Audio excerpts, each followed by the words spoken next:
Hi everyone, welcome to the Whiteleyverse with me, Connor Whiteley, for another daily story with a chapter from one of my novellas.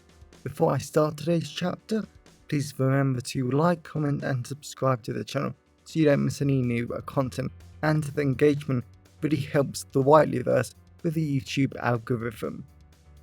Also, if you want to buy this book and any of my other fiction, then they're all available from all major ebook retailers. You can order the paperback and hardback copies from Amazon, your local bookstore and local library if you requested. Also, if you want the AI generated audiobook, then you can get it from selected audiobook platforms and library systems like Kobo, Spotify, Barnes & Noble, Google Play, Baker & Taylor, Biblioteca and Overdrive. Now, here's today's chapter. I hope you enjoyed as much as I did writing it. Chapter 2 1815 The 17th of February 2023 Canterbury, England. Graham just watched as the sexy woman he loved climbed up onto the red plastic bar stools that they had circling the great marble kitchen island that Graham had to fight for so long to get. Betty was so damn beautiful, and the entire copper kitchen just seemed to accent her stunning beauty. Graham had never ever been sure before on a copper kitchen, but it was the best decision him and Betty had ever made.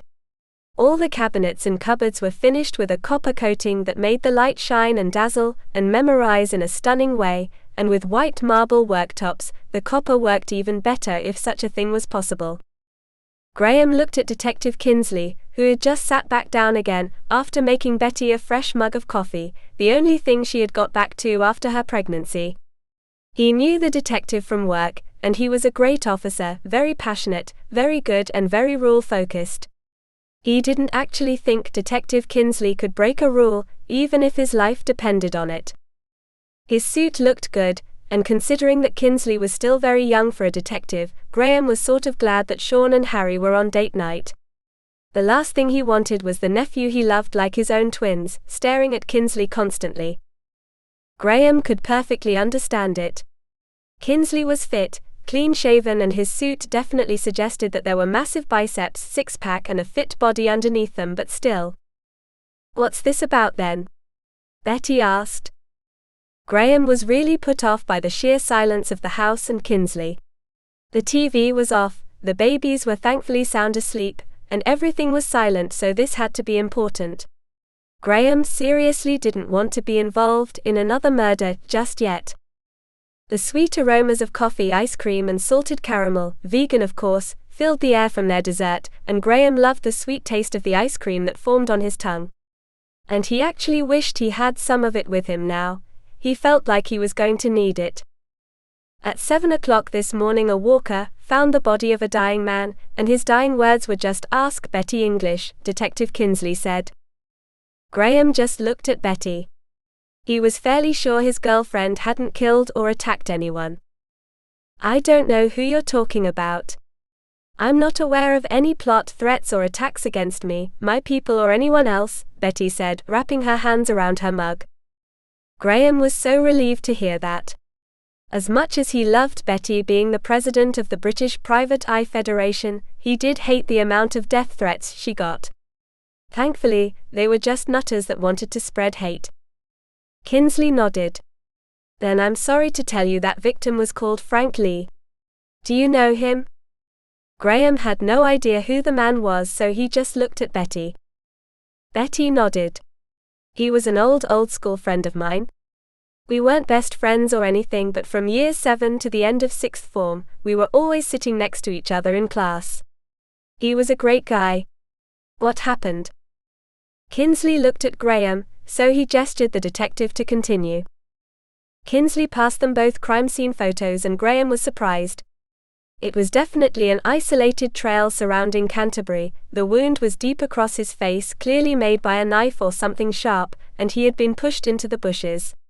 Someone didn't want him found. "Why didn't they hide the body better, or make sure he was dead?" Betty asked. "We aren't sure, but I expect the walker interrupted the killer," Kinsley said. Graham folded his arms. "It's been almost 12 hours since you found the body, I take it." Why has it taken you all day to come and see Betty? Kinsley smiled. I know she's the president of the Federation. If she was involved, then I needed to make sure I had proof. Solid proof. Graham nodded. That was a good idea. At least Kinsley wasn't stupid. Graham looked down for his mug of drink, but he never made himself one, something he would have to fix in a moment. So what have you found? Betty asked.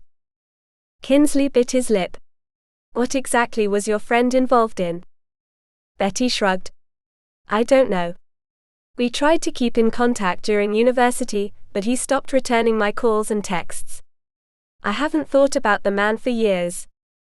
The victim had to be involved in some sort of criminal activity, because when we searched his home, we discovered this single email waiting for us. Graham didn't like the sound of that at all. Who the hell left the police a message after they were killed, or the killer left the message? Kinsley showed them his phone and Graham gasped at the message.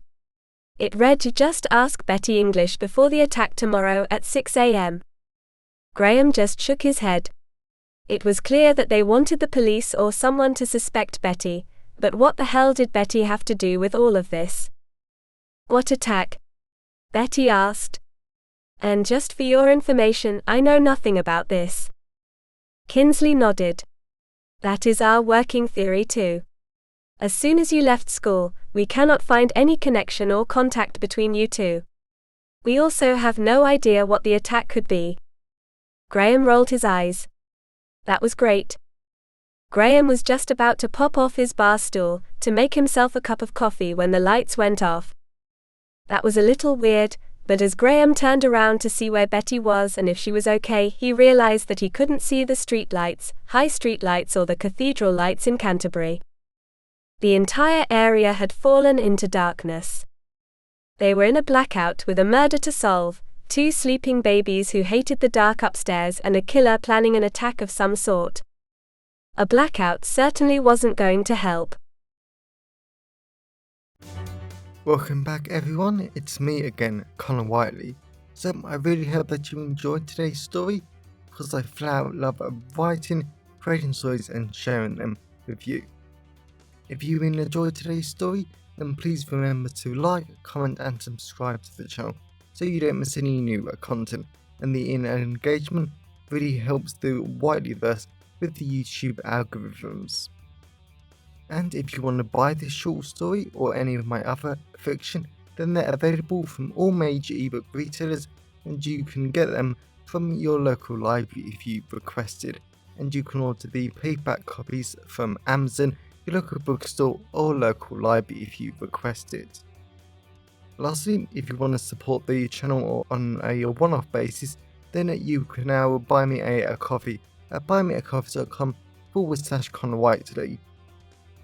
Also, if you know anyone who would enjoy today's story, then please share it with them. I'm always really grateful when you wonderful people help spread the word about the channel. So, thanks for watching the Whiteleyverse, and I'll see you again soon. Have a great day, everyone.